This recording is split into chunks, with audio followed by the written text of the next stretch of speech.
रात के करीब 12 बज रहे थे। संजय अपने दोस्त अरुण के साथ शहर से लौट रहा था। दोनों दोस्तों ने सोचा था कि रात में ट्रैफिक कम होगा, इसलिए वो पुराने हाईवे से होकर जाएंगे। ये हाईवे अब इस्तेमाल में नहीं था, क्योंकि इसके बारे में लोगों के बीच एक खतरनाक अफवाह फैली हुई थी कि ये रास्ता हॉन्टेड है। संजय और अरुण ने उन अफवाहों को कभी गंभीरता से नहीं लिया, इसलिए वो निडर होकर अपनी कार उस वीरान हाईवे पर चलाने लगे। चारों तरफ सन्नाटा था, आसमान में बादल थे और चाँद की रोशनी कभी-कभी बादलों के बीच से झलक रही थी। हाईवे के दोनों ओर सूखे पेड़ों की कतारें थीं, जो अंधेरे में और भी डरावनी लग रही थी। जैसे ही वो रास्ते में आगे बढ़े, अचानक कार के रेडियो में एक अजीब सी आवाज आने लगी। पहले तो उन्होंने सोचा कि रेडियो सिग्नल की वजह से हो रहा होगा, लेकिन जैसे जैसे आवाज बढ़ती गई, वो और भी विचलित हो गए।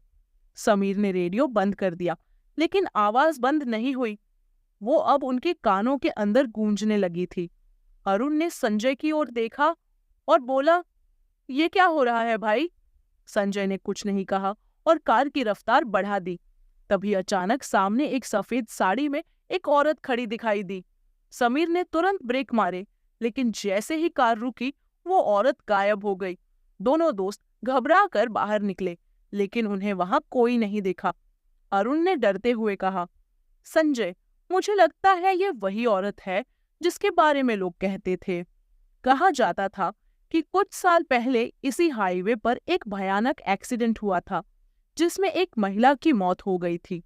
तब से लोग उसे इसी हाईवे पर भटकते हुए देखते हैं।" संजय और अरुण ने फौरन कार में बैठने का फैसला किया, लेकिन जैसे ही उन्होंने दरवाजा खोला, पीछे से किसी के चलने की आवाज आई। दोनों ने पीछे मुड़कर देखा और वहां वही औरत खड़ी थी। उसके चेहरे पर गहरी चोट के निशान थे और उसकी आंखें सीधी उनकी ओर घूर रही थीं।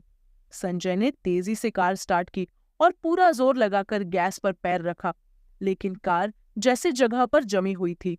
उसकी रफ्तार बढ़ने का नाम नहीं ले रही थी। राकेश ने चिल्लाते हुए कहा, "हमें यहाँ से निकलना होगा।" तभी उस औरत की हंसी गूंजने लगी। वो हंसी इतनी खौफनाक थी कि दोनों की रूहें कांप गईं। अचानक से कार ने जोर से एक झटका लिया और रफ्तार पकड़ ली। समीर ने पीछे मुड़कर देखा तो औरत गायब हो चुकी थी। वो दोनों जैसे तैसे हाईवे से बाहर निकले और शहर की रोशनी में पहुंचकर चैन की सांस ली। लेकिन वो डरावनी हंसी और वो सफेद साड़ी में औरत कभी उनके दिल और दिमाग से नहीं निकली। उन्होंने फिर कभी उस हाईवे पर जाने की हिम्मत नहीं की।